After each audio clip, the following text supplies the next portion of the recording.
Well, our speaker this evening is Nathalie Sherring. Nathalie is the Chief Officer for Dorset Race Equality Council. She's originally from France, as you will hear from her very nice soft French accent. Her background is in education, but since being in the UK, she's managed and led a number of community development projects. And she joined Dorset Race Equality in 2015, management in 2016. So Nathalie, thank you very much for agreeing to come to talk to us this evening on such a very topical subject. So if you would like to show your appreciation for Nathalie coming along, you can either raise your hands or you can do the electronic symbol. That's great. Okay, I think we're all very pleased to see you, Nathalie. Thank you very much, Nathalie. Okay, so Nathalie, do you want to start sharing your screen immediately, or do you want to say anything first? Yeah, I just wanted to say good evening everybody, and thank you very much for inviting me to come to talk to you. So before I've done a presentation you know, and I've tried to cover the subjects, the current situation, but really what I would like to do is to make this presentation as interactive as possible. So I've got a presentation as a kind of background, and you know, and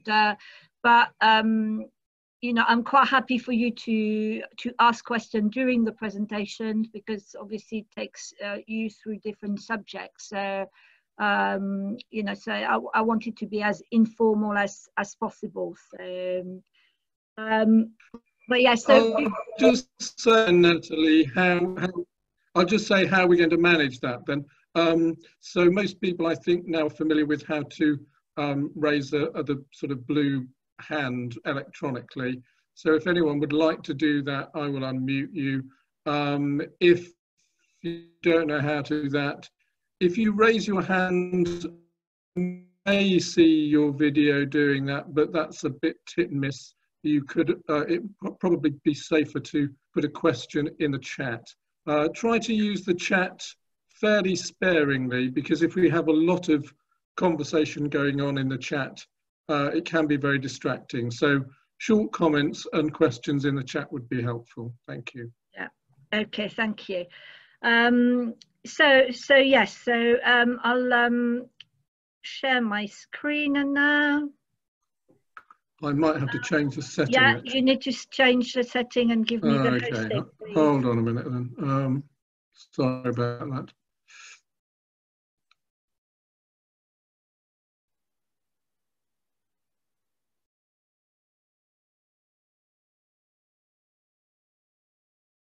Well, whilst we're waiting, can you... Another go, Nathalie, and see if that's now possible. Yes, it is. Here we go. Great. So, right. Okay, can you... Right. Okay. So can you see the presentation? Yeah. Good. That seems great. Thank you. That's brilliant. So I would like to start with really looking at the diversity, the racial diversity of Dorset, because you know there's a lot of misconception and people are not always aware of what is happening. So from the mid-year estimate of 2019, which were done when the two councils became with the local government reorganisation, so they now show that roughly 4.4% of people are in Dorset, in rural Dorset, are from a different ethnic background, which represent about 16,500 people. And mid-year estimate for the Bournemouth, Christchurch and Poole area is around the 12% mark, and which is roughly about just over 47,000 people. But, you know, so the statistics, we need to be a bit careful about the use of statistics, and especially about population statistics, because we are still based on the recording of the latest census, which dates back from 2011. And obviously a lot of movements of people have happened since then.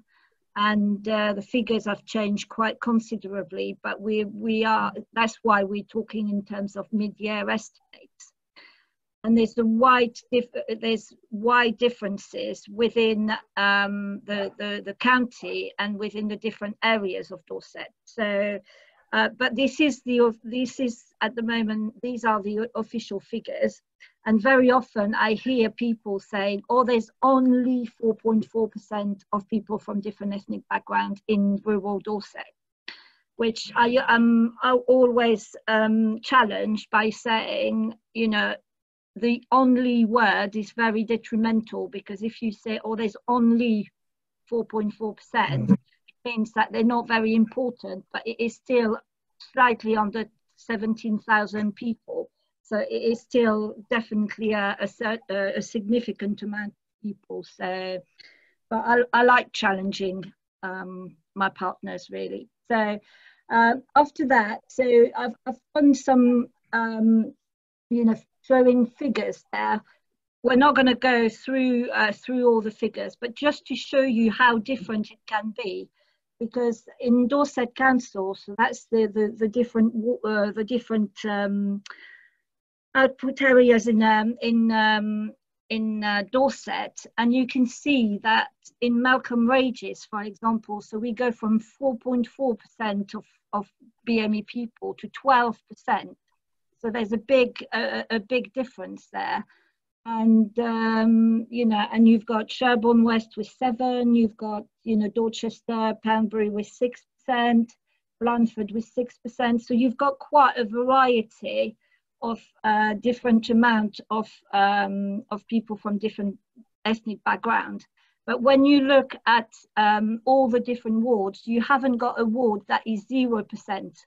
So which means that you've got people from different ethnic backgrounds everywhere in Dorset.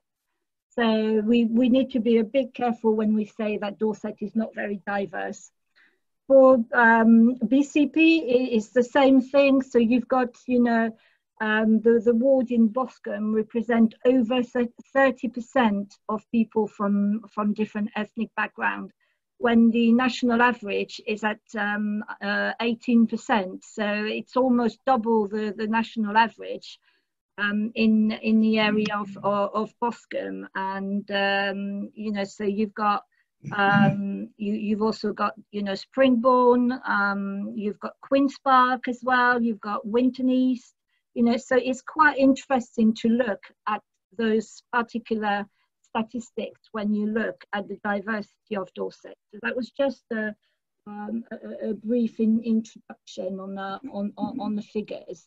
Natalie, can you just explain the abbreviation GRT? Yeah. So GRT refers to Gypsy Roma and Traveller Community. Okay. Yeah. So BCP have managed to do a little bit of differentiation between the Irish GRT and white others. And I would say that personally, I hate that terminology of white other, because that's the category I fall into, being French. I'm a white other, and I haven't got a problem with the fact that I'm white, but I definitely have a problem with the other, because I'm definitely not an other person. So, but you know, that's yeah. And the BME terms as well. So you would see in statistical references, you will see two different terminology: BME, which is Black and minority ethnic, or BAME, which is Black, Asian and minority ethnic.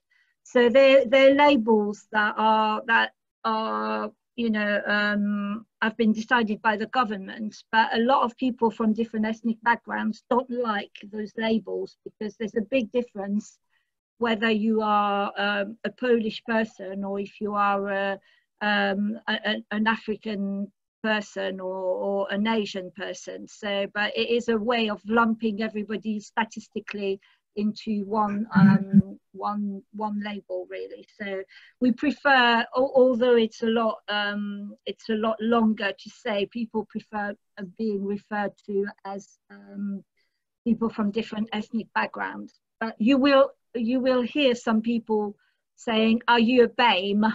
You know, and that just that is an awful term, but some people do use it, and but people are not really pleased with the terminology.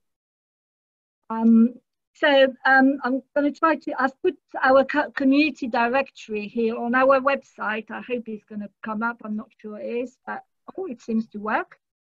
Yeah, technology is in my favor today, which is great.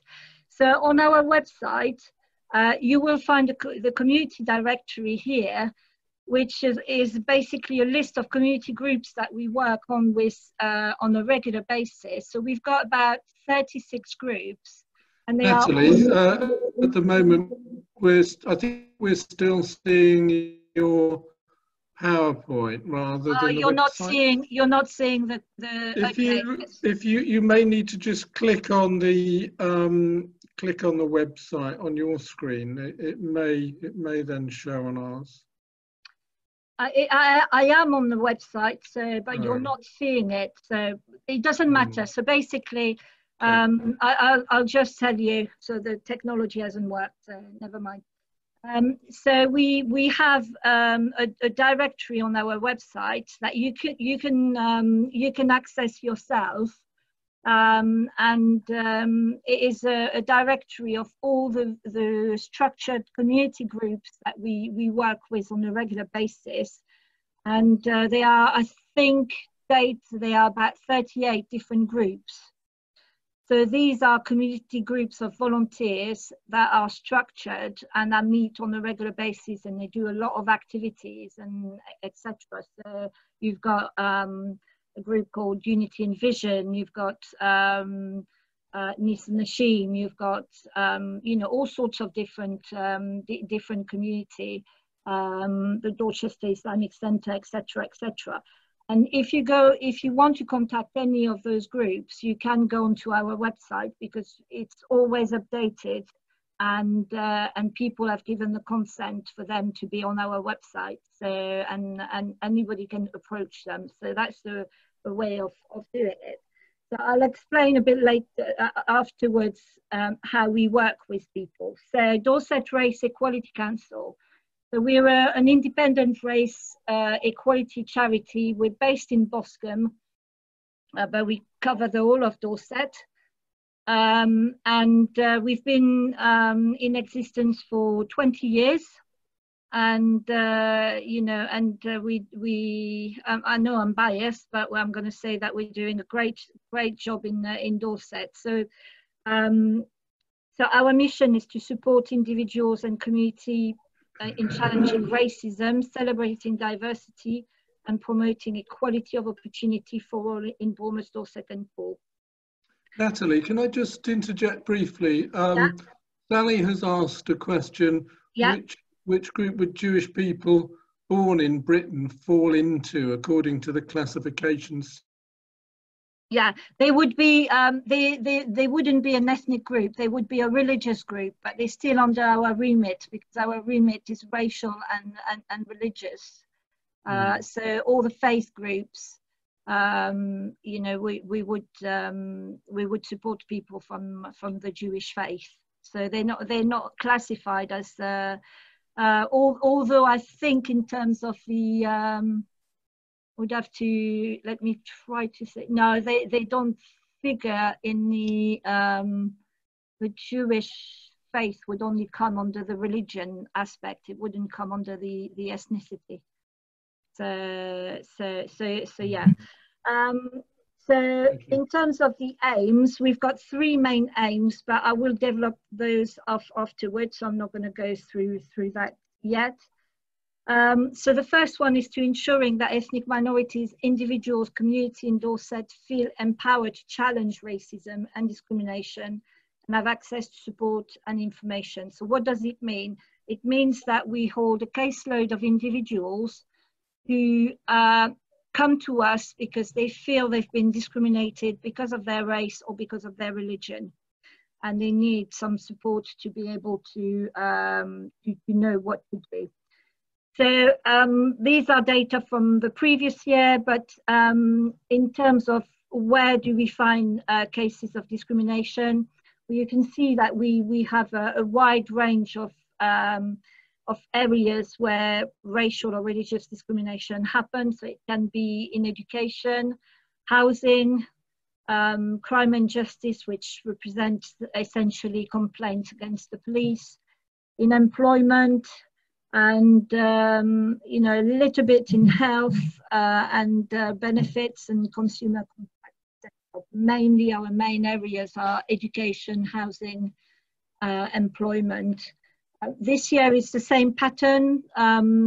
We have had a lot of employment cases, a lot of housing with neighbour dispute, and at the moment we're seeing an awful lot of neighbour dispute. People can't stand their neighbours anymore, probably because of the effect of the lockdown.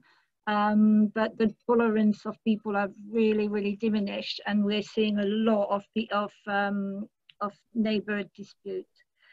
So we had in 2018 and 19, we had 29 new cases. Usually we turn around between 30 to 40 cases. I think this year we're going to be around the 42 cases, something like that.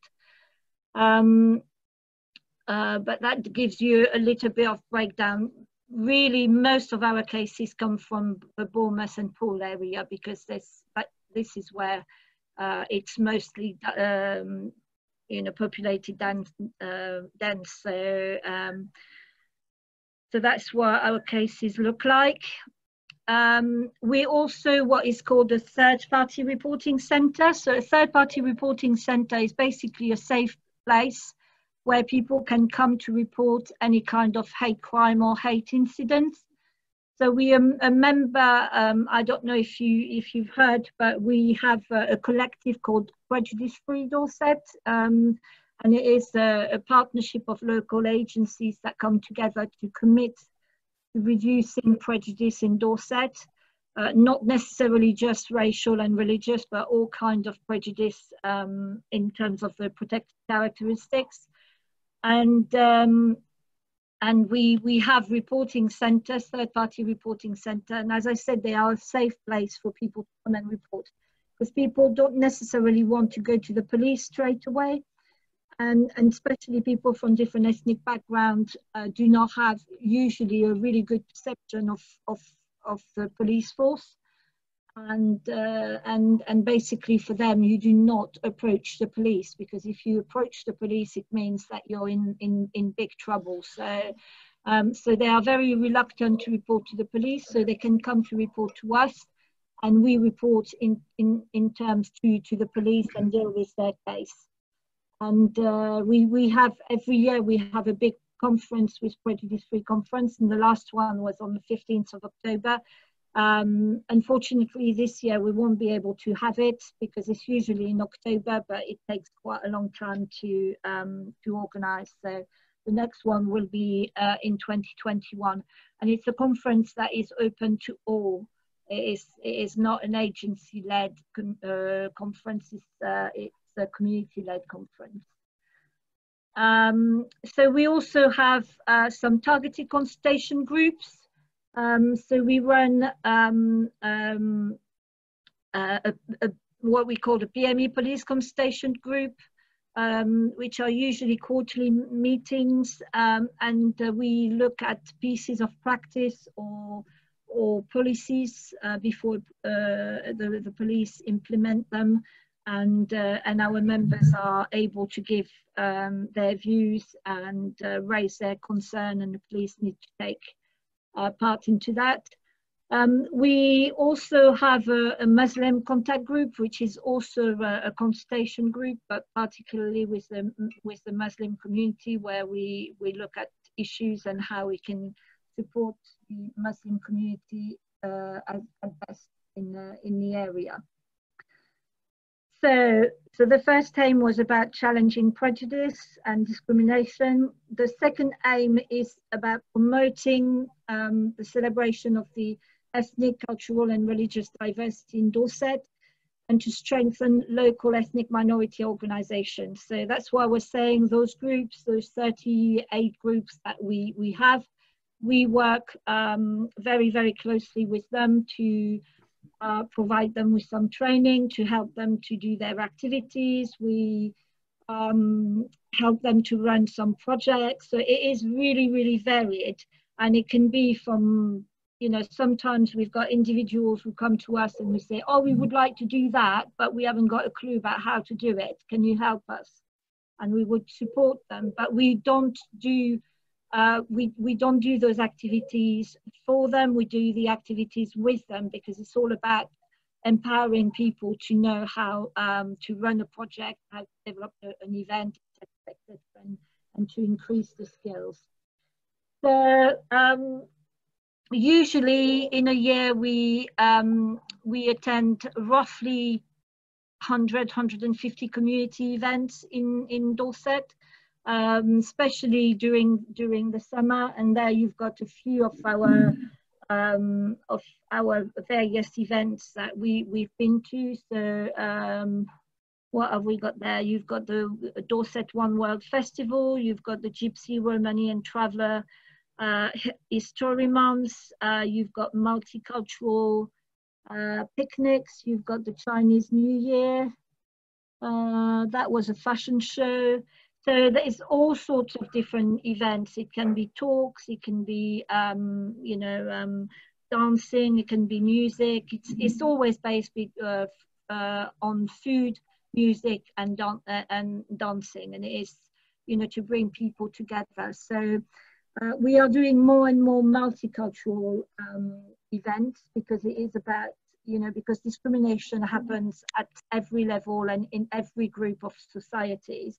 And what we want to do is for people to learn from each other and to discover each other's culture, and to break the various barriers between the groups.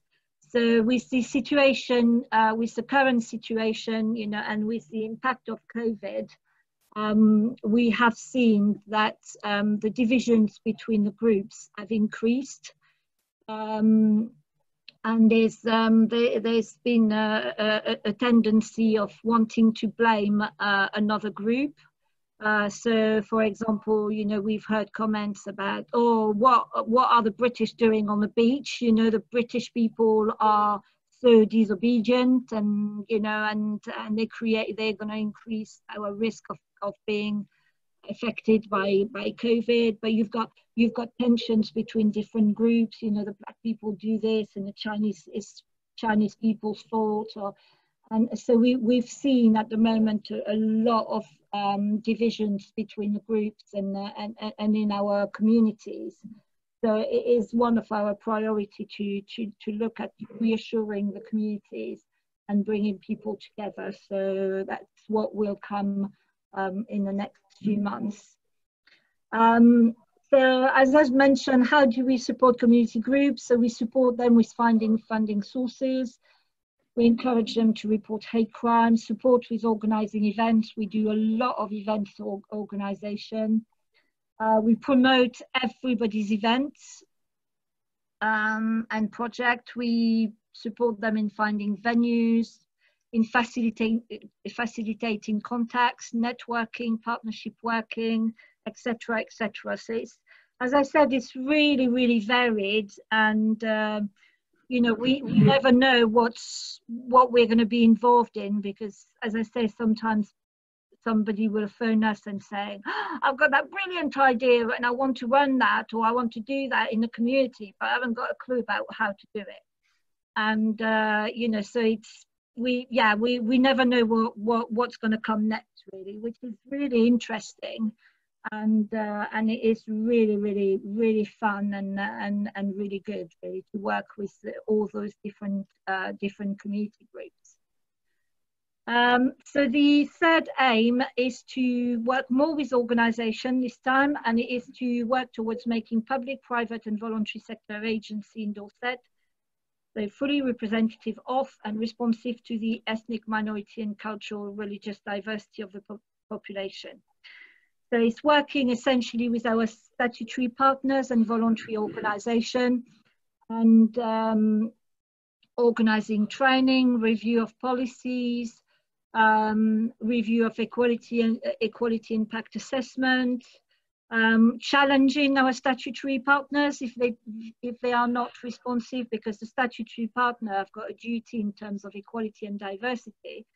But I would say that although they try to be good, they're not always meeting their statutory duty, and we have on occasion to remind them that they have got a statutory duty in terms of equality and diversity, and therefore they need to take into consideration people from different ethnic backgrounds.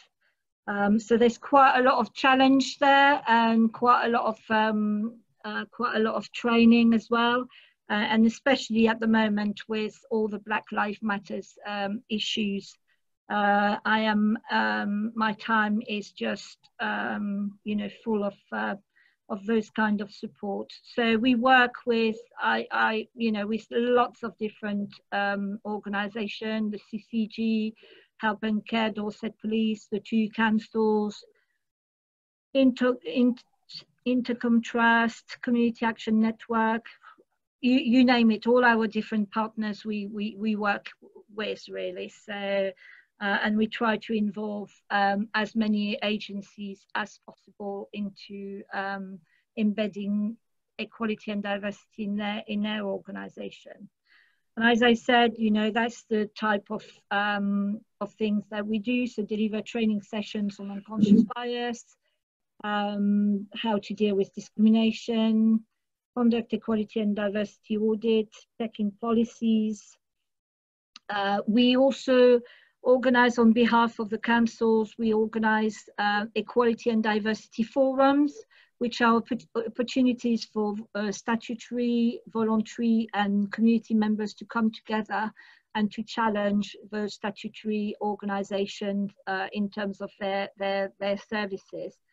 And we also organise a lot of consultation events, especially for the clinical commissioning group. They keep us very, very busy with their consultation, but also, the councils, police, etc., etc. So I think that's about it in terms of really the presentation of the organisation as such. And I've put there on this slide, various points that I wanted to cover with you. But do we have any question about the organisation as such and the various activities that we do? Can I ask Nathalie how Dorset Race Equality is funded? Yeah, that's a good question. How could I forget to talk about our funding? So yeah, so we funded through different organisations. So we received funding from the local authorities, from Dorset Police, and from the clinical commissioning group. So they give us an annual grant with obviously an SLA that we need to meet. So as I said, some of the actions like the consultation groups and etc. are part of our SLAs. But the funding is nowhere near sufficient to sustain us and to be able to do everything that we do. So we have to apply for grants constantly, and that as well as a part of my role. And looking, when some people come, when our community members come and bring us lots of ideas, the ideas are always good, but to be able to implement those ideas, they require quite a lot of time and quite a lot of efforts and things like that. So I need to find some funding to be able to do those projects. So there's quite a lot of project funding as well. and we rely on a little bit of our donations. We've never had a lot of donations, but actually since the Black Lives Matters issues have come up, we've been, you know, a lot of people have given us a little bit of donation, which is really, really good, because people feel that they need to be involved and support us. So that's really, really good. So we try to diversify our income. The only product that we have that we pay, that we charge for, is our training in unconscious bias. So that is our only income generating products that we have. All our services are for free. So if you come to an event, you know, all our events are family friendly and free of charge. But they do cost a lot of money. So, you know, so funding is definitely a constant issue, and it's constantly at the back of my mind. And a big worry at times, really. So, so yes. So just so that, yeah. Sorry, Nathalie, just to give an idea of the scale of the operation. Obviously, you have some paid members of staff. I mean, you've got a team of about eight people, I think I saw on your website. Oh no, I'd like us to be 8. It's 5 of us. It's me. So is that 5 paid people? Yeah, 5 paid. Yeah, 5 paid staff. Right. I'm the only full-time member of staff, and I've got 4 part-timers. Yeah. And one of those part-timer is a project funding. So basically, you know, at the moment we've got her until December, but right. If I don't find further funding for her, you know, she will have to go. So yes, it's a big issue, and especially at the moment, because we have never been so busy than during COVID and with the Black Lives Matters issues. So and we've been talking about our capacity, because, you know, it's well and good being contacted by all sorts of organisations saying, we want your training, we want you to help us with our equality and diversity agenda, but it takes time, and we've got a very small team to cover such a massive area of Dorset. Obviously, using Zoom has been a kind of, like for everybody, has been a little bit of a saviour, because we don't have to travel, because you know, Dorset is quite a wide county. You know, when you go to from Boston to Bridport or Lyme Regis, it takes quite a significant chunk of time to go and do a 1-hour meeting in Lyme Regis or a couple of hours event. You know, it takes almost all day. So yes, so Zoom has been a saviour in terms of time, and we are looking at being a lot more flexible in terms of our service delivery, and doing probably a lot of hybrid events in terms of, you know, physical events, but also streamed online to increase the number of people that can access those events. So that's conversations that we currently are having at the moment. So in terms of, yeah, the current issues that we are facing, so with the COVID-19 crisis, we did a response to the crisis, because obviously the councils went straight into creating their helpline for vulnerable people. But we perfectly knew that, you know, when they were talking about vulnerable people, they would not necessarily think about ethnic minority communities. Because, as I said before, they are only 4.4% of people from different ethnic backgrounds. But for various reasons. So we were very concerned. We knew that the communities would respond very positively to the crisis and would support their members very quickly, because this is what they do all the time. They, we've got some fantastic individuals within the community, and you'll meet one next week. As David said, Sister Tama is one of our community leader, and she is just an absolute amazing woman, so dedicated to her community. She would rather be ill, be ill herself rather than not supporting somebody from her community. So we perfectly knew that people would respond and would help their most vulnerable members of the community. But we still wanted to find out how they were responding to the crisis. What would the issues be? Because obviously, obviously everything had stopped.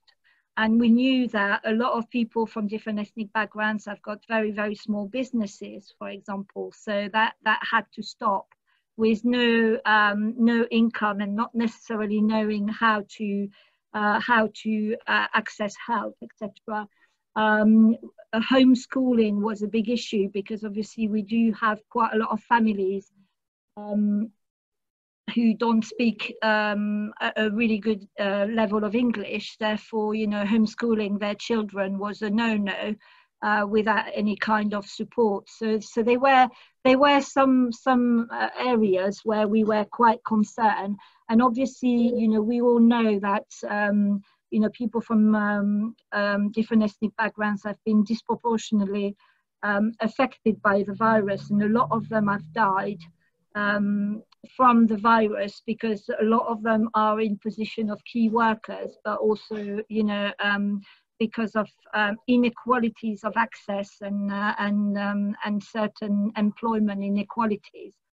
So we did a really extensive piece of work in phoning most of our community groups and asking them various questions around help and around access to support and access to services and etc. And I wrote a report that I'm quite happy to send to you, David, and for you to share it. I would like to say that it's on our website, but it must be. But I can't point you at it at the moment, because I don't exactly know where it is. But I'll send it to you so you can have a read. Okay, that's fine. Nathalie, can I just interject for a moment, because one of our participants, Roger, would like to ask a question. Can I go to Roger next? Yeah, definitely. Roger, Roger, go ahead and ask your question. I was just wondering how the members of the council are appointed. Are they trustees or council members who? Oh, the trustees. Yeah, our trustees are basically they are recruited with their willingness. So if somebody is very interested in the cause and in what we do, they can apply to become a trustee. So we've got at the moment we've got 9 trustees, and we've got 5 trustees who are from different ethnic backgrounds, and they represent different different communities and different skills as well. So we've got some business owners. We've got a couple of business owners. We've got a couple of community members. No, and 3 community members. So, but we try to have we try to have a diversity in terms of the board. We very often criticise for having white girls working for DREC, because yes, we are.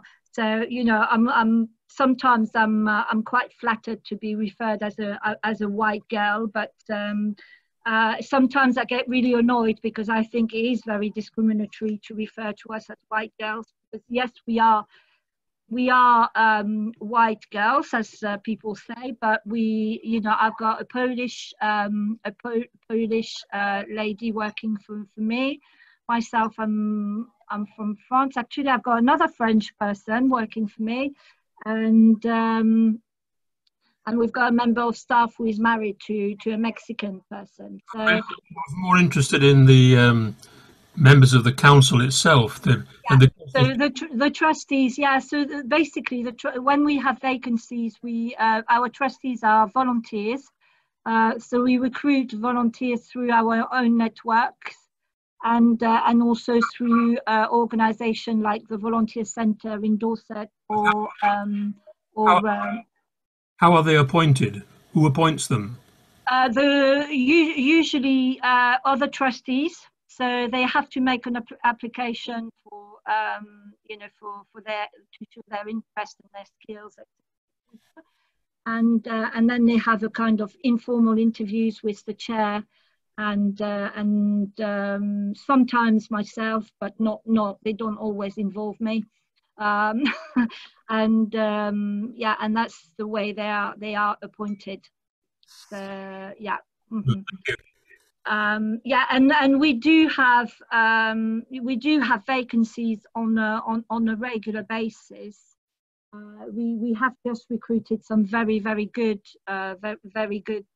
trustees at the moment, but we have had some quite difficulty in engaging committed trustees, because that's the problem, is that people, you know, I think some people tend to have a perception of coming on a trusteeship to come to a monthly meeting, and that's it really. But you know, obviously being a trustee is quite a commitment, and there's quite a lot of strategic decisions that need to be made. So, but at the moment, I would say that our board, it can always be improved, but it is much better than it's ever been. So I feel quite supported by my board of trustees, and they're being good. But if any of you are interested in becoming a trustee, you know, all you have to do is to contact us, and then we'll have a chat, because we're always looking for people to support us.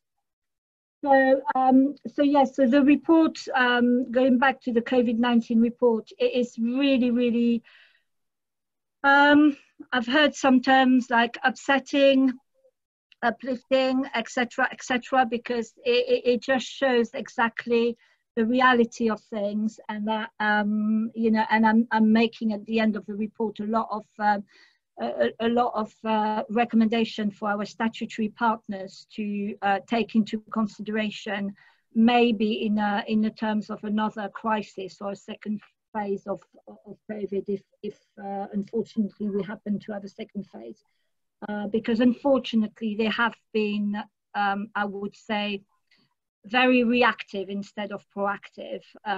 Just to give you an idea, it's taken me 7 weeks to be involved at Dorset Council level, and to be part of the discussions about what needs to happen in the communities and what kind of services do we need to provide to our community members, by challenging every week, you know, and asking to be invited. And finally, when I produced that report, they invited me, and now we have a much better relationship, but it has been quite hard, really. So I suppose you would be interested in talking about the Black Lives Matter in Dorset. So, you know, it is not a new, unfortunately, it's not a new subject, a new phenomena. But I think what has happened this time is the fact that because most of the world was on lockdown, and everybody had slowed down and was probably attached to their TV screen, and etc. So a lot of us witnessed, unfortunately, the killing of George Floyd, and probably the effect of the lockdown as well. And people have said, you know what, enough is enough. We need to do something about those kind of behaviours. You know, George Floyd unfortunately not the first Black person to lose his life in that way, and I'm quite sure he will not be the last person to do so. And we've had some other people dying in the last few weeks. But what I think is quite interesting to notice is that, you know, it is the fact that that movement has been generated mainly from younger people and has been mostly peaceful, and it has been, you know, all sorts of different communities joining together. So I think it is a great opportunity for all of us to look at all our organizations and all our community groups, etc., and saying, what are we going to do differently to embrace diversity and to make sure that we take Black people's needs into consideration, but also not just Black people, but also anybody from different ethnic backgrounds, because there's the amount of inequalities that exist. A lot of people have branded the term "all lives matters." Yes, in a sense, all life matters. I would agree, but actually, all lives are not the same. And that's why it's important to talk about Black Lives Matters and to look at how we run our organization, who is at the tables making the decisions for people in the various communities. How do we embrace diversity? How do we increase the diversity that we have within our trusteeships and within our senior leadership positions in organization, etc., etc. So there's a lot of work that needs to happen. And I've put out on Denise community reassurance meeting. So I've been running for the last few... Natalie, before we move on, and there probably will be more questions on Black Lives Matter later on, but I just wanted to briefly ask a couple of things about that. Yeah.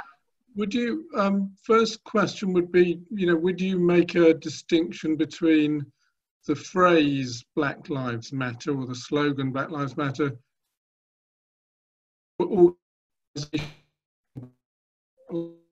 because, lots of people have looked at the website of Black Lives Matter, and it appears to be an anti-capitalist organisation that wants to get rid of the police altogether. So there are lots of very controversial aspects to the organisation itself, and I just wondered if you had any thoughts on that.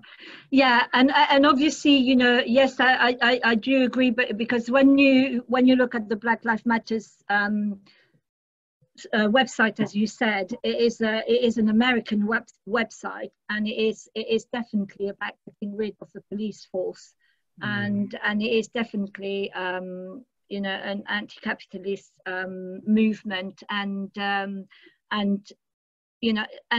we wouldn't support that kind of behavior, and the protest, we've seen in America, the protests have led to looting and to lots of Black policemen dying themselves as well. So obviously we need to be really, really careful about talking about a movement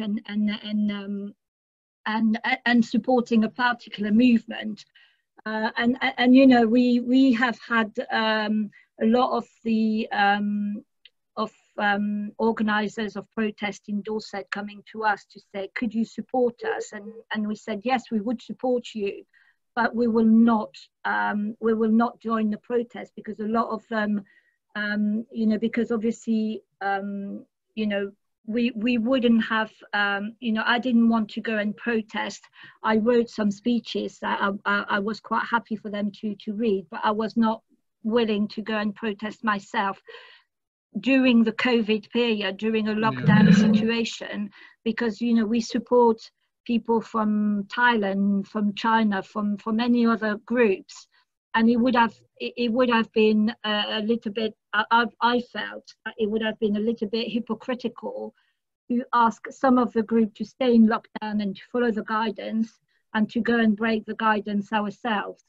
So, but people have understood that. So, but what I say when we talk about Black Lives Matter is really in terms of, you know, it is about looking at the inequalities that Black people have suffered for centuries and centuries, not just in America. Obviously, America is just the, you know, it's just an awful situation, and you know, and I don't know if you've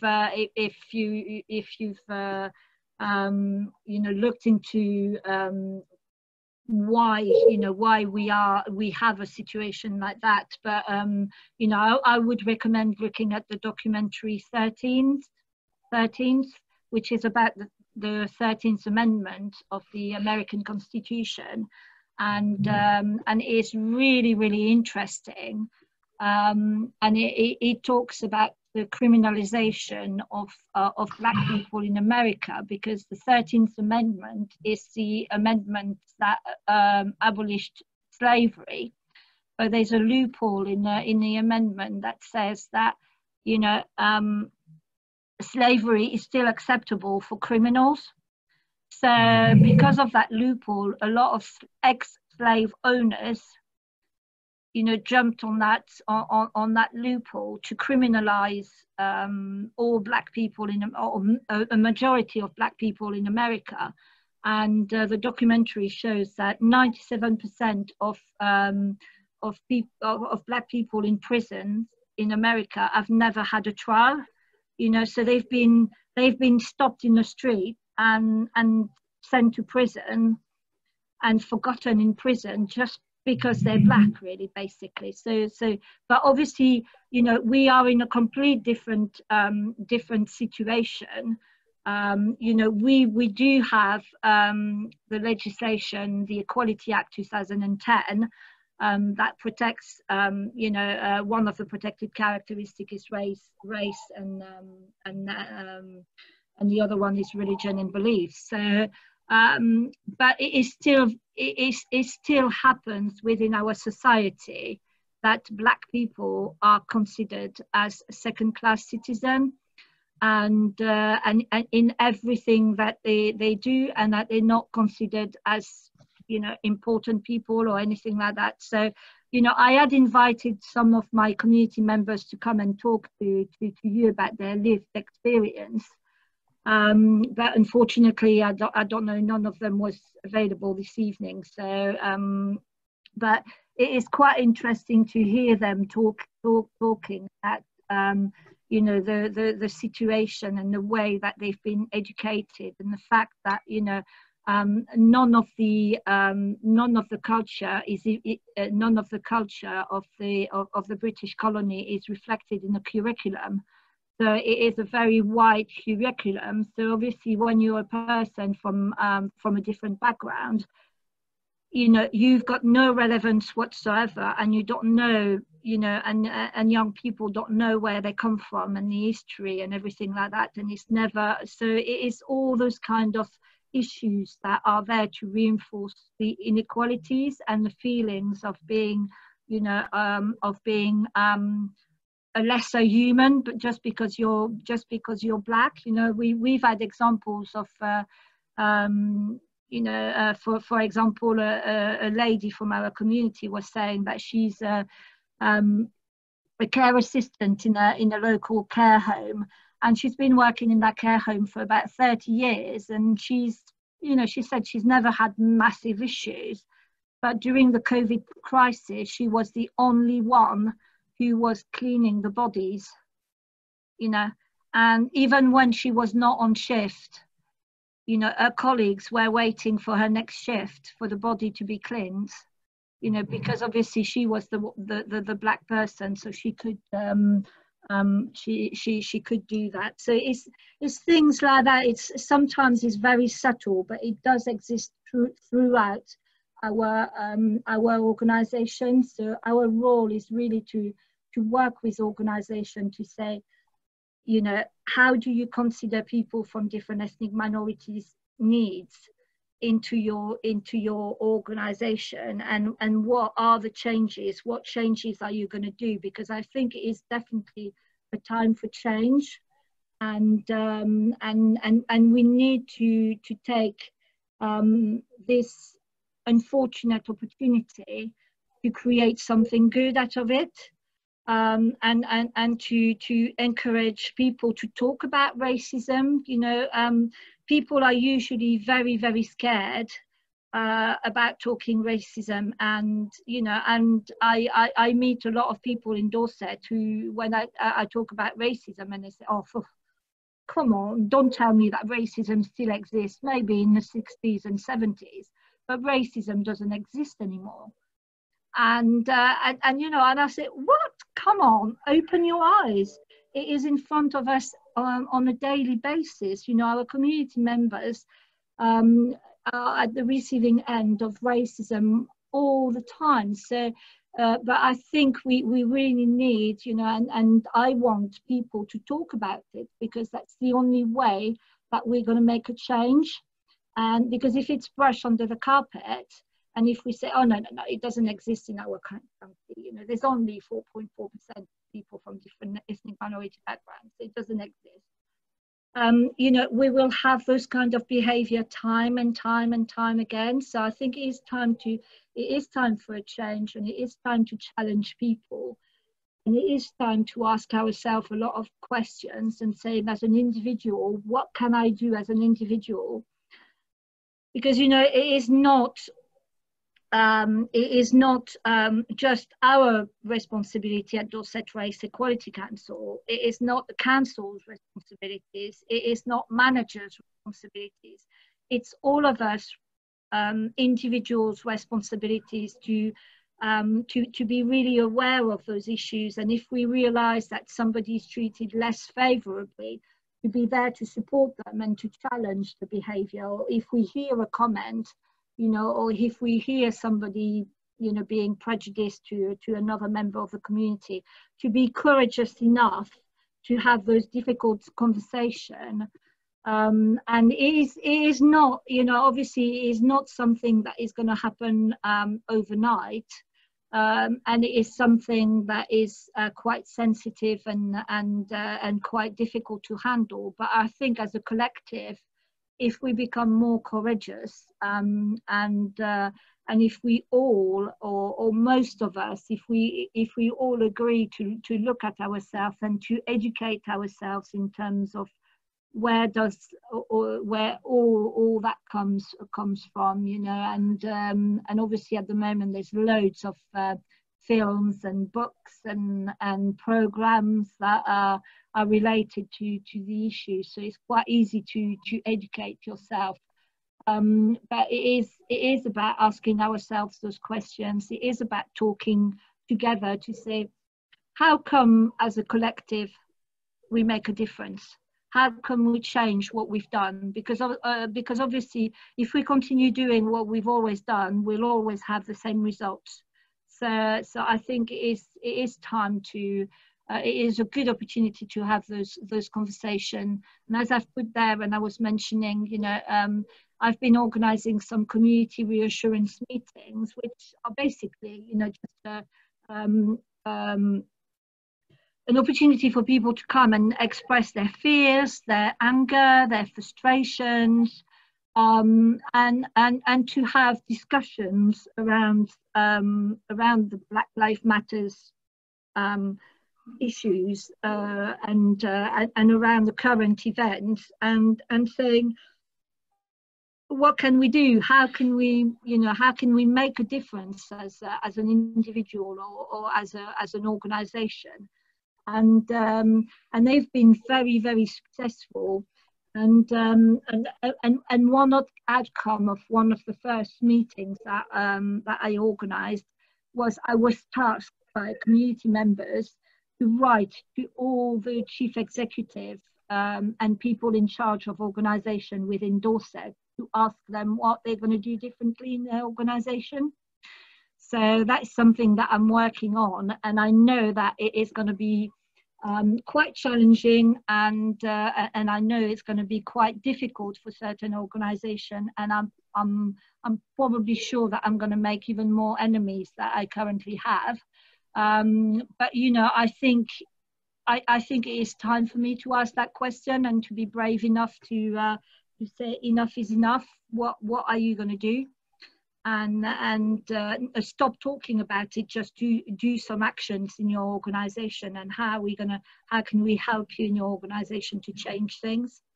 So you know, so I think that's about it for me. But I'm quite happy to take any questions or comments, or I'm happy for you to challenge me if you disagree, or you know, because that's how.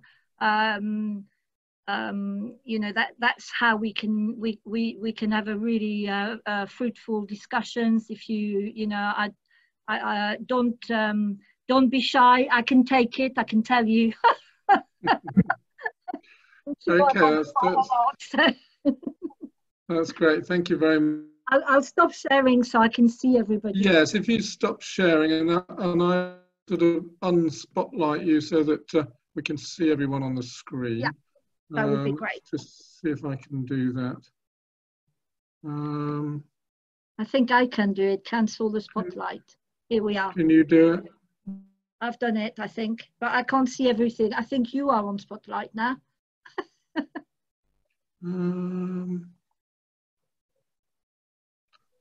Spotlight video. I don't seem to be able to unspotlight you. Oh, that's on gallery view now. Oh, that's it. I think that's okay, isn't it? Yeah. Okay.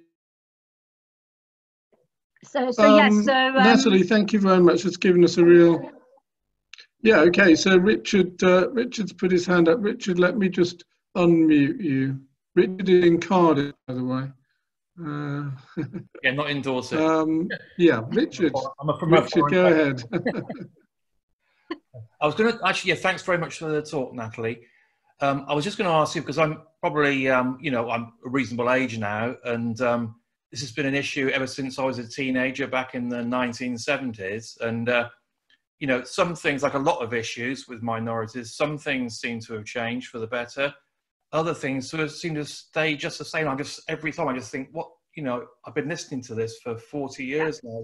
Yeah. And I was just going to ask you, what the main actual question was, because you've been working in the sector for quite a long time, what is your perception of the British education system in terms of primary schooling, secondary schooling, in actually success in educating people, you know, not to have racist tendencies? Because it seems to me that's the fundamental place where it should happen. Yeah. And, you know, are the schools able to deliver that? And, or if not, what's sort of impeding that? Yeah.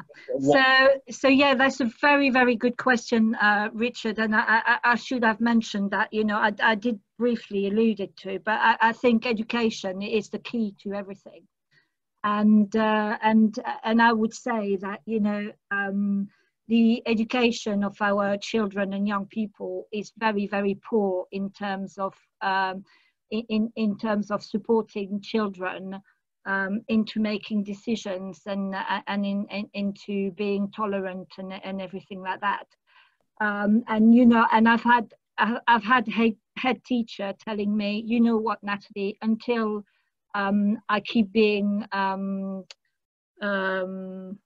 assessed on my English, math and science, this is what I will teach. The rest is not important, you know. And when you have those kind of discourse, you know, you understand really what is happening. So luckily, you know, Ofsted has made compulsory from September 2020.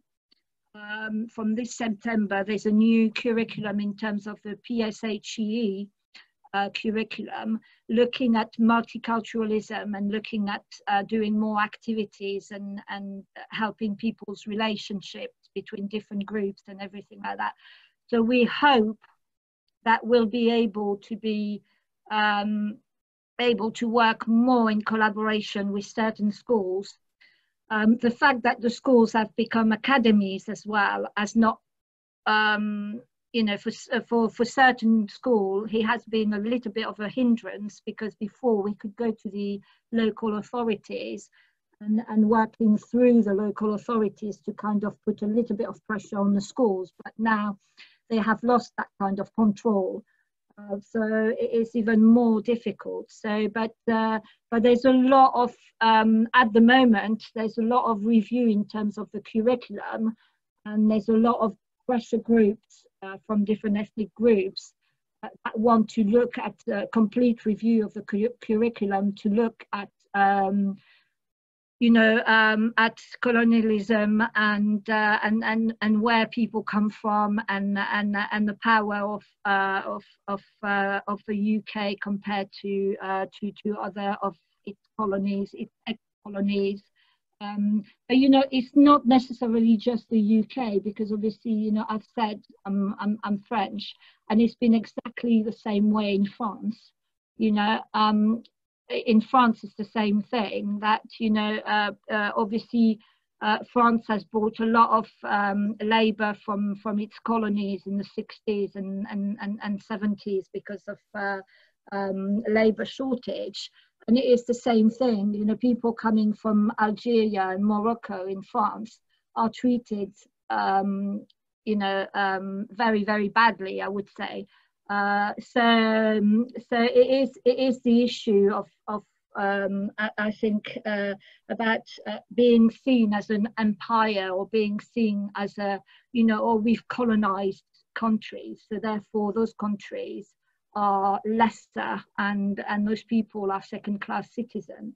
So I think it needs to be taught in the curriculum for our children to understand. But young children will not have any difficulties with people from different backgrounds, because they can have a black friend, but young children are, excuse the pun, but they are very black and white. It's either they like you or they don't like you, but they're not going to say, I don't like you because you're black, or I don't like you because you're white.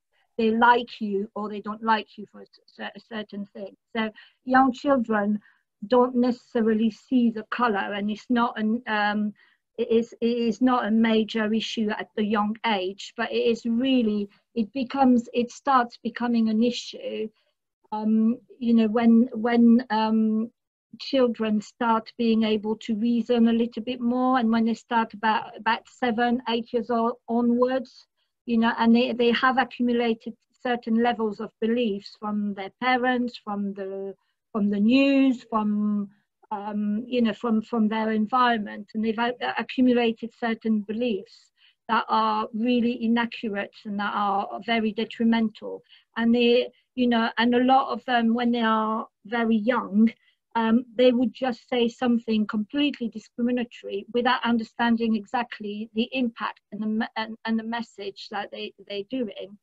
And when we've been working with schools, what I tend to see is very extreme responses from the schools. So you've got some schools that are going to have a zero tolerance about any kind of bullying or discrimination, but they are not going to use it as a learning experience, and therefore they are going to punish the young person or the child very, very strongly without explaining what has happened, which creates even more anger towards the other person, because which is not the way to do it. Or other schools completely ignore it and say, oh, you're going to be all right, don't worry about it, don't worry, oh, just say sorry and you'll be fine. So we've seen those kind of very, very extreme ways of handling cases within schools. And what I always say, is that don't tell me that bullying and discrimination doesn't happen in a school, because it does. Because children explore, and they will use some comments to see, do you react? And they will see, and they explore and they push boundaries. So, but it is about using them as learning experience, and it is about, if the N-word is branded into the school, is to try to do a little bit of unpicking of the issue and saying, or why did you call your friend the N-word? Do you understand what it meant? Do you understand where it comes from? Do you understand why your friend is offended, and etc. So it is using it as a learning experience, and those opportunities are very, very often missed in schools. So there's quite a lot of work to do in schools, and I'm hoping that the new Ofsted framework will make the schools a little bit more receptive to that kind of support. Yeah. Richard, have any follow-up comments on that, or? I was just, because it always perplexes me really, but I was just wondering to what extent, economic and class status comes in for, a person living in Britain of different ethnicity to the rest of us, or indeed a foreign national working in this country in the National Health Service. But to what degree is racism, perhaps, or the kind of that issue related to actually, if you're a black person who has sort of middle class status, let's say, or a higher economic status, I would imagine that things are probably going to be a lot easier for you. Yeah, definitely. So I'm just wondering to what extent it really relies quite a bit on that. These are just thoughts. I have no real basis. Yeah, definitely. So I don't know if you've heard of the term of white privileges, but that comes from America, and but it is more and more used in our society as well. And it is to say that obviously as white people we have those privileges, because as white people we can go out outside our house and we don't have to be fearful of being insulted or being attacked or our property being defaced or anything like that. We don't have to have that because that's our privileges. But black people, some black people do have privileges as well, because as you say, it is a very, very complicated issue, because it is not a single issue. Racism comes from so many, it is intersectionality. So obviously, if you're born in a family from different ethnic background, if your level of English is poor, you will not have the opportunity. Your parents will not have the opportunity to have higher employment. Therefore, you will live in a situation of poverty. You will probably live in, council properties or something like that. And then you go through the cycle of poverty, and it is all those determinants that are putting yourself at a less privileged position than anybody else. So we perfectly know that, for example, amongst our Polish communities, you've got some very highly qualified people who are working their socks off and who have probably 2 or 3 jobs, but a lot lower than their original qualification, because their level of English is not necessarily good enough to be able to apply for those positions. And because they've got a Polish sounding names, they don't go through the different process of recruitment because of institutional racism and various things like that. So it is very, very complex. But some people who, from the black community, who have worked really, really hard, and they've probably had to work a lot harder than anybody else to get a good job, for example, and a high level of education, well, they will be in a position of a slightly better privilege. So they'll still be encountering a certain level of racism, but certainly less than somebody who lives in a council flat in Boscombe and who is unemployed, for example. So it is all those issues that have an impact, and it is the same for the impact of COVID. you know, when you look at the report that NHS England has done on the impact of COVID on people from different ethnic backgrounds, it is very clear that, you know, the people who were in obviously the exposure to the virus was very important. But if they were you know, if they were a care assistant in a care home, you know, living, you know, not with lots of financial means and having to do lots of shifts and not being able to take their holidays because they've got to work and work and work and work, they had a higher proportionality to be affected by the virus than other people who were in a more favourable position. So it is about looking at all those aspects. Yeah, you're completely right. It is very, very different from different people. Yeah. Any? Yes. Has anyone else got any questions bubbling up? You can just wave at me. I can see people on the screen at the moment. There were a few hands on earlier on. Yes. Okay, Kathy. Kathy? Oh, you're on mute, Kathy. Are you on mute? Kathy, you're not on mute, but for some reason we can't hear you. So I don't know, maybe you don't have your microphone turned on. What you could do is in the chat, and then we can see what your question is. No? Oh, sorry, Kathy, we're not going to find out what your question is. You could text me if you would like to, and I've got my phone here. If you want to send me a text, I'll pick that up. Barry, did you, right, Barry, let's unmute you.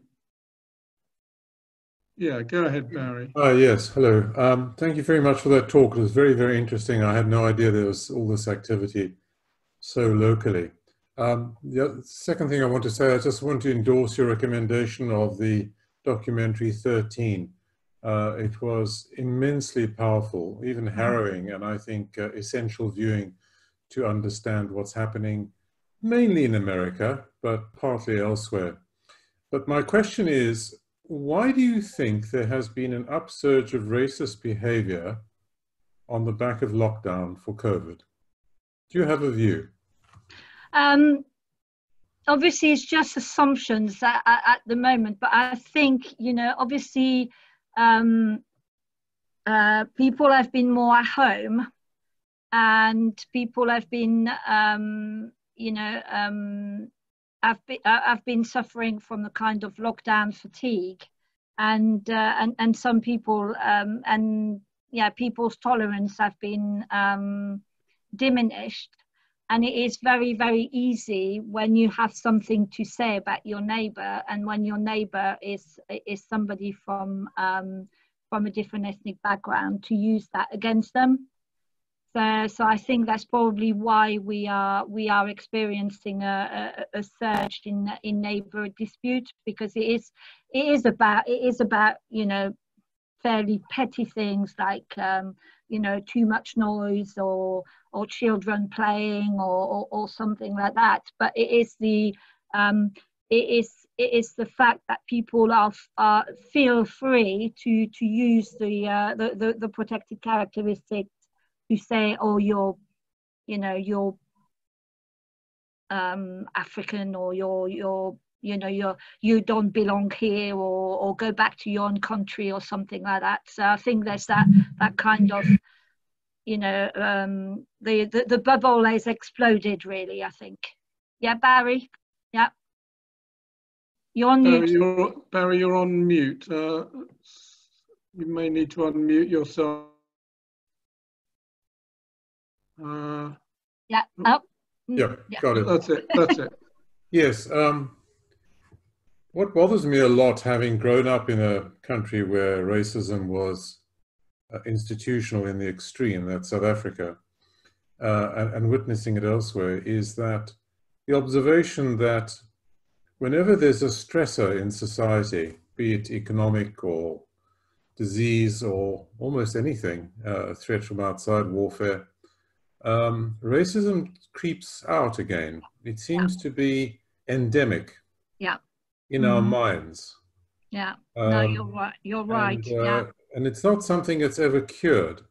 It seems to be one of those things that you have to be constantly vigilant about, because it's not perhaps, well, I'll stick my neck out here, and I think it's a normal, well, it's a natural part of human thinking, this us and them, we and others, and it can be suppressed during times when everybody's feeling comfortable. But the minute people are stressed and feel uncomfortable, it seems to rear its head in all kinds of ways. Yeah, no, you're right, and we've experienced that. You know, we've seen it each time there's, as you say, a stressor in society. So we've had Brexit. You know, after the vote of Brexit, we've had a massive surge in terms of hate incidents, and then we've had various terrorist attacks. You know, in different countries. So not necessarily, obviously we've had some in the UK, but you know, if there's a terrorist attack in there was one in New Zealand, there was one in Paris, straight afterwards you see a surge of a spike in terms of the reporting of hate incidents. And it is, you know, you mentioned the them and them and us, and where does it come from? That's a very, very good question. But you know, it is the way the human being, the human brain is done, really. And there's always been that kind of them and us. If you go back to you know, the prehistoric times, you know, we were always fighting against other people, because if you were different, if you were from a different tribes, or if you were from a different family, you were a danger to me, because you could come and steal my food, and I had to feed my family. So and we still have that instinct with our fight or flight response. And you know, and this is why I do a lot of training on unconscious bias, because you know, a lot of people think that discrimination and racism comes from insulting people or physically abusing people, but actually that is just really the bottom results, really the outcome of it. It is not where it comes from. You know, our unconscious bias, our prejudices, our embedded beliefs, you know, all that can come back to the surface and can potentially make us become a discriminatory person. And if we are under stress, you know, when we are under stress, any kind of stress, our thinking brain, our management brain shuts down, and it is our emotional brain that takes over. And therefore, you know, it's the fight or flight response that is at play. And you know, when most of the time we can manage ourselves and we can say, don't judge people, you know, don't be so judgmental. They probably don't know, and you would be compassionate, and you would things like that. When you're stressed and your management brain just shuts down, and it is your inner feelings, it is those beliefs, those embedded beliefs, those unconscious bias that come back to the surface.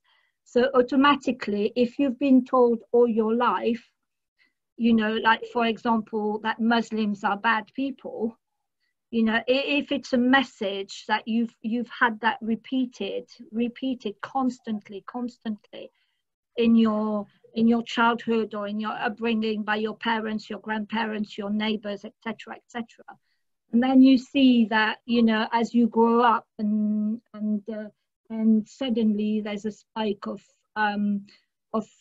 terrorist attack, and the media goes and say Muslim people are bad, they are terrorists, etc., all your unconscious bias are going to come to the surface, and potentially you could buy into that discourse as well, because you've been fed that discourse so many times, and it's lodged itself into your unconscious. So that is you know, an important thing for people to understand, and to try to manage those unconscious bias. We can't eliminate them. We've all got them. So, you know, all of us there, even me working in the field on a daily basis, and being anti any kind of discrimination, I have my own bias, and I have to manage them, and I have to know my bias to be able to manage them.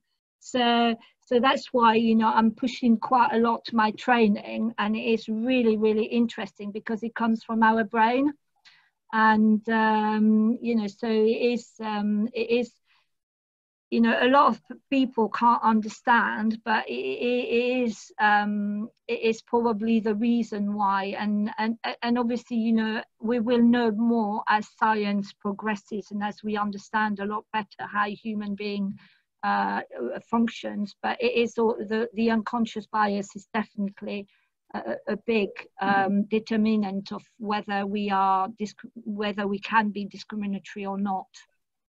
And Nathalie, I've had Kathy's question by text message. Yeah.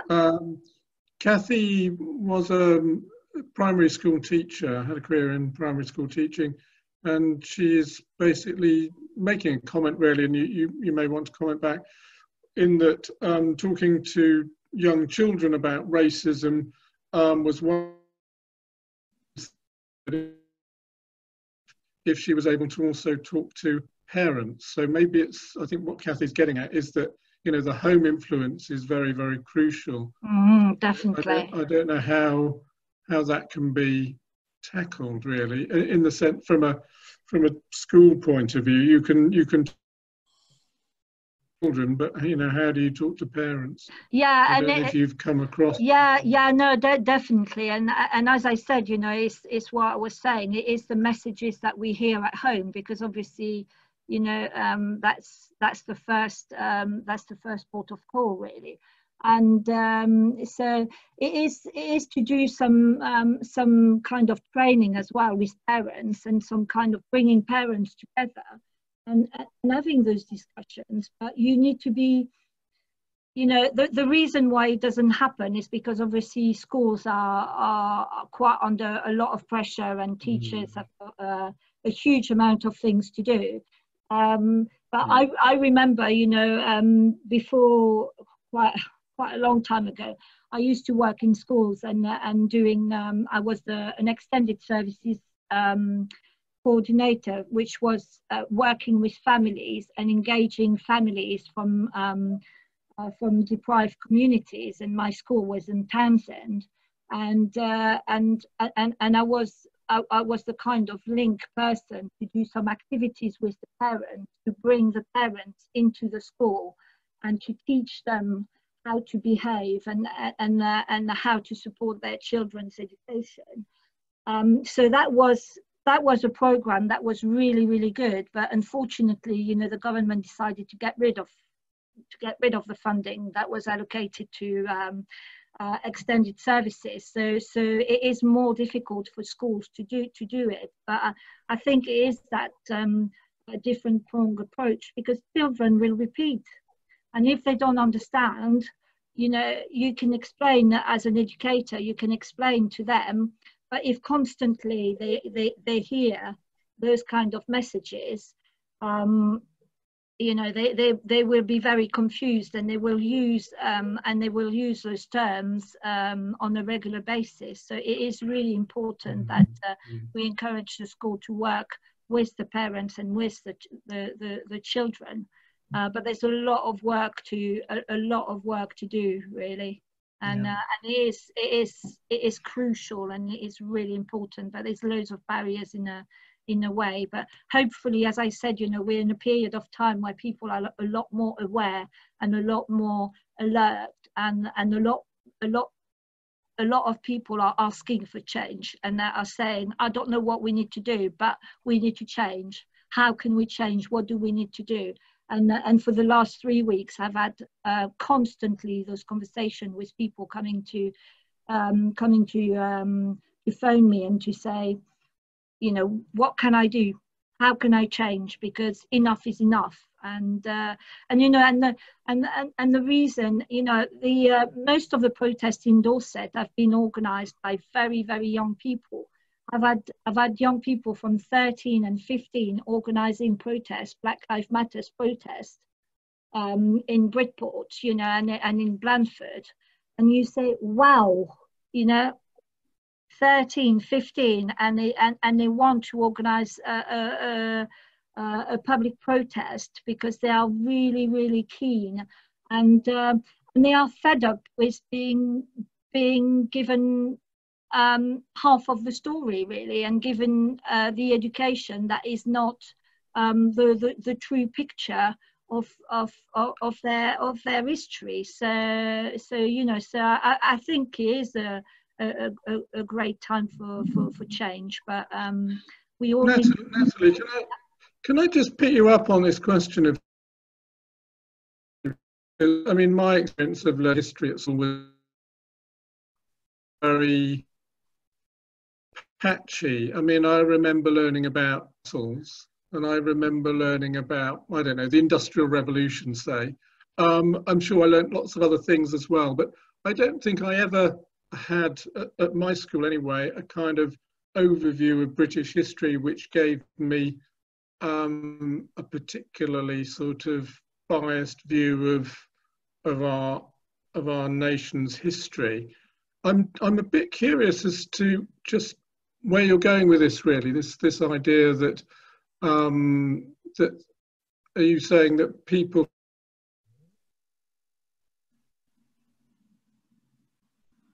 communities are sitting at school, you know, in say in history lessons, and do they feel that they're somehow being written out of the story, or do they feel that they're being given lessons in, I don't know, colonial history or the British Empire, whatever, and they feel that they are second-class citizens within the context of what they're learning? I mean, that certainly wasn't anything I ever experienced, but I don't know if that is just my experience. Yeah, I think it's probably a mixture of it. It's the fact that, you know, obviously I can't really comment on the British education because I haven't been through it, but you know, it is the fact that it is very much they are part of the histories that are not taught, you know, and so therefore the history curriculum is very much about the UK, and always the UK as being the power, really, and so people don't recognise themselves, and they don't have that relevance, and it doesn't fit with them, and they don't recognise themselves, so therefore they are in a position of you know, feeling a lesser individual, really. And you know, it's like you know, in our history, we've always been told that Christopher Columbus discovered America, you know, but actually America had been discovered by Aborigines a lot earlier than Christopher Columbus. But you know, we would say, oh no, it's Christopher Columbus that discovered America. So there's part of the history that hasn't been taught, or you know, for I don't know for what reason, if it's done on purpose or if it's like that, you know. And I know myself that, you know, obviously, as I say, I did my education in France, but I know that there's part of education that you really go very, very quickly over, and you don't really understand, and you've heard of colonialism, but you don't really know what it means, and you wouldn't be really. But there are certain parts of the history of a country where you go in massive depth, and you could be classified as an expert into, you know, into that particular piece of history. So I think it is that is currently being looked at, and kind of redressing the balance a little bit, and people, you know, like you know, in October every year there's Black History Month. You know, that is celebrated and is in the calendar, and we need to organise loads of events and loads of celebration about Black History Month. Why is it just 1 month? You know, because the history of Black people didn't happen in just 1 month. Why is it October? I haven't got a clue. There must be a reason, but you know, and it is about looking at the contribution of people.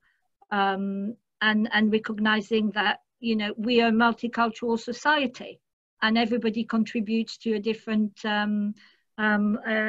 a different extent, really. So yeah, so it is quite interesting, and you know, it is really good to have discussions with people, and but when you look at you know, when you look at certain statistics, you know, 64% of Black young people are excluded from school constantly, you know, and when you look at those inequalities, what is it done to make sure that those young people are staying in education?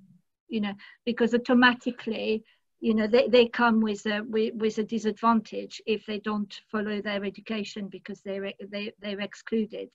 But what can we do to, you know, if they've been excluded for a genuine reason, you know, what can we do to try to reintegrate them and make sure that they catch up on their studies and everything like that? But that's not what is happening. It is a lot of young people are just you know, forgotten about, really, and not given a second chance. So that's those inequalities that we need to highlight and work on. Let's go to Lisa or Richard. Lisa, I'm just going to unmute you. Or you may be able to do it on your computer.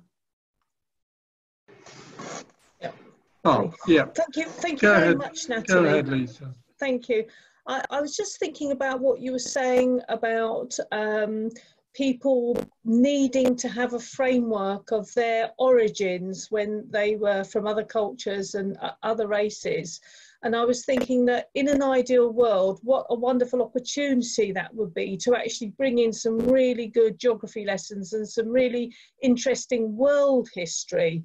And, you know, what a lovely opportunity that would be. However, my sister taught at a primary school in Croydon where there were 17 languages spoken, 17 languages in her class. And she had a massive curriculum that she had to get through, and found that it was very difficult just because, firstly, having 17 different languages spoken, a lot of whom those pupils actually didn't speak English at all, let alone, you know, as their first language. So I think it's very difficult, isn't it? Because I can see that the opportunity is there, and it would be an absolutely fantastic way of bringing everyone in and getting everybody learning. But 17 different languages and 17 different cultural, it was at least 17. I think it was 17 in one class, and another one it was higher than that.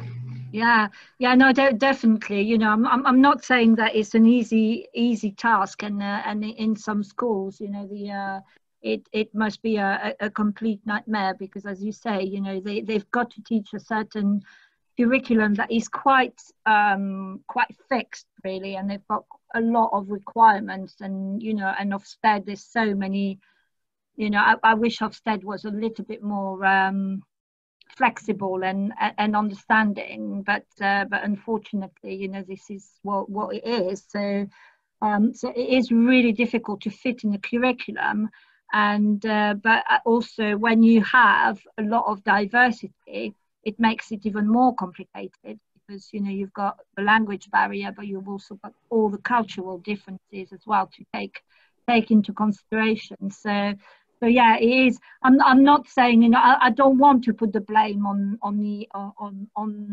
teachers, because, you know, they are doing a fabulous work, and they are all doing their best, but it is, I think there's a need for a review of the curriculum and of the way our children and young people are taught, and the things that they're taught. Because what do you want to do when you've got a class with 17 different languages? You know, how do you want to, how can you teach? How can you teach, you know?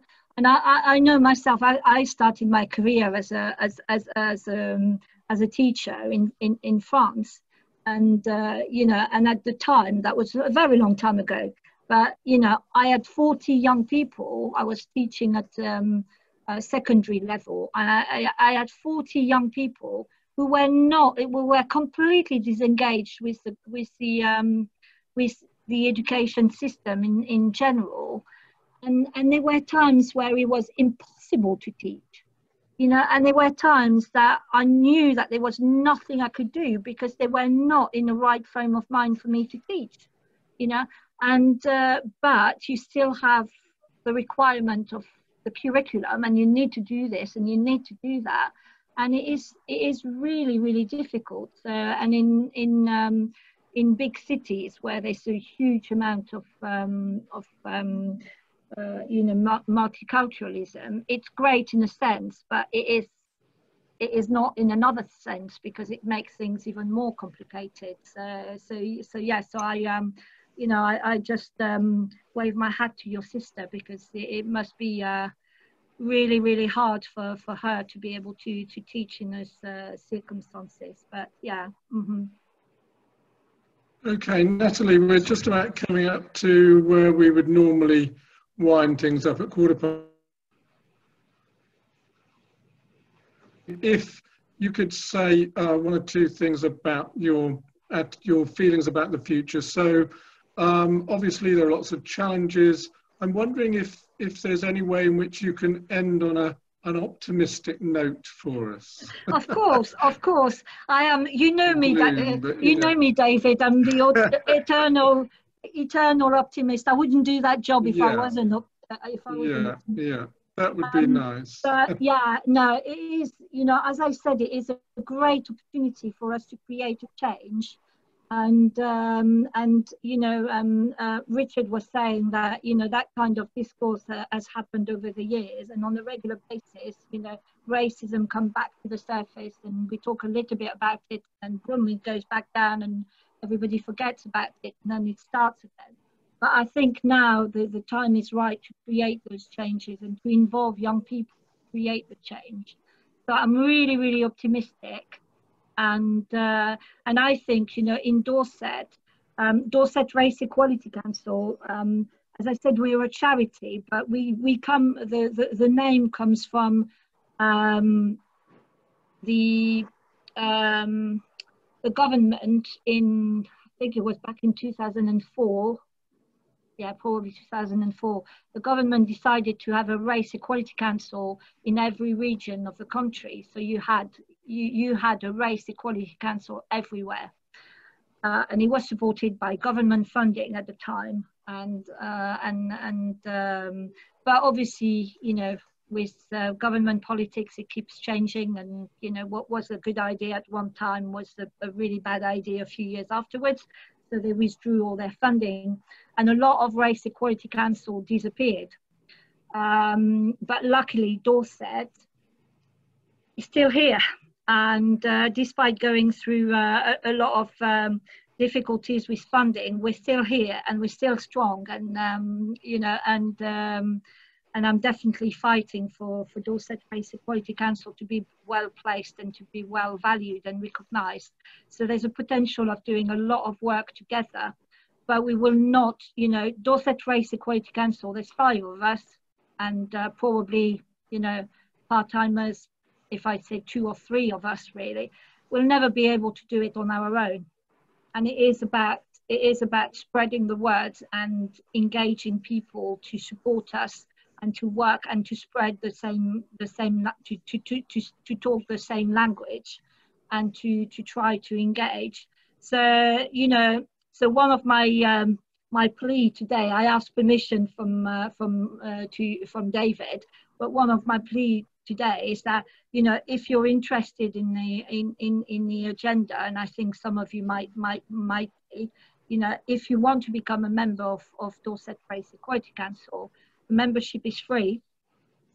And but it gives you an opportunity to obviously to follow what we're doing closely, to have a vote at our AGM, and on occasion we organise some social activities for our members, just our members. Most people don't get the activities, but the members, that's a little bit of a plus that we give to our members. But it is about working collaboratively and you know, and spreading that word everywhere we go in our daily life, in our professional lives. You know, everywhere we go, we need to talk about it, and we need to raise those issues that some people, unfortunately, do not have the same opportunities as others, and we need to change that. So, and I know it is possible. It will not happen overnight. I know that, but I think we can definitely start the ball rolling and making sure that it is not swept under the carpet. So, and you can be sure that with me at the end of the organisation, it will not be swept under the carpet in Dorset. I will not let that happen. So, but yeah, so if you want to join us, please do so. And if you want to continue the conversation, you know, I'm just at the end of the phone or at the end of an email. I'm quite happy to have private conversations if you want, or if you want me to come back at another time in a few months or something like that. I'm really happy to continue that discussion, because I think it was really good. And I can see that Hugh put a comment in the chat as well, saying that he's got a friend in Bristol who is mixed race and LGBT, and he has experienced overt homophobia. Yeah, unfortunately, I'm not surprised, and he's experienced as well something similar, coming from a Welsh provincial town.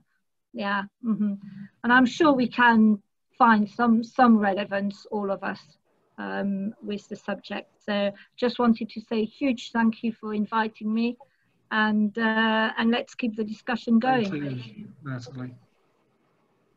I just want to say a couple of things. I mean, it did occur to me that I mean, Dorset Race Equality Council shouldn't just be for Black and ethnic minority communities. I mean, it's nice for everyone to get involved. So that's a nice open invitation, Nathalie. And yeah, you've given us some ideas for follow-up, maybe something on the, we might investigate the training that you do on unconscious. Given us one or two things to look at, documentaries and things like that. So we wish you all the best with Dorset Race Equality Council in the future. I know that you and I will meet each other on various other committees. Yes. So we'll definitely keep in touch. Thank you very much for coming today. You. So yeah, if people would like to give a little clap or electronic clap, thank you very much. Thank you very much.